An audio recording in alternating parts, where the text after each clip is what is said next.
എൻ്റെ പൊന്താവേ, എൻ്റെ കോലം കണ്ടില്ലേ? അത് തന്നെ ന്യൂ ഇയർ കഴിഞ്ഞിട്ടുള്ള ആദ്യത്തെ നൈറ്റ് ഷിഫ്റ്റ്. പക്ഷേ ചിരി ഉണ്ടല്ലോ, അത് അവളെ കാണാനായിട്ടാ, വേറെ ആരുമില്ല കേട്ടോ, നമ്മുടെ ലൂണ മോള്. ഇത് കാണുമ്പോൾ ക്ഷീണം എല്ലാം അങ്ങ് പോകും. പിന്നെ അവളെ എടുത്തു വെച്ച് കൊഞ്ചിരോടെ കൊഞ്ചിരി നേരെ പോയി അത് കഴിഞ്ഞിട്ട് ഫ്രഷായി. ഹാ, ഒന്നാ സുഖ. ഇനി ഫുഡ് ഉണ്ടാക്കാം. ആദ്യമേ ലൂണ മോൾക്കുള്ള ഫുഡ് കൊടുത്തു. എന്നിട്ട് നേരെ ഫ്രിഡ്ജ് തുറന്ന് 3 മുട്ട എടുത്ത് ബോയിൽ ചെയ്തിട്ടു.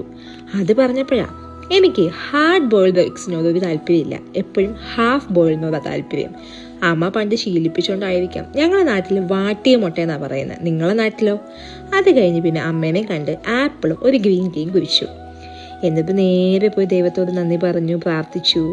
നമ്മുടെ വിഷം ബോധമൊക്കെ എടുത്ത് ഒന്ന് വീണ്ടും ഇന്നലത്തെ പോലെ മറിച്ച് നോക്കി മാനിഫെസ്റ്റ് ചെയ്തു.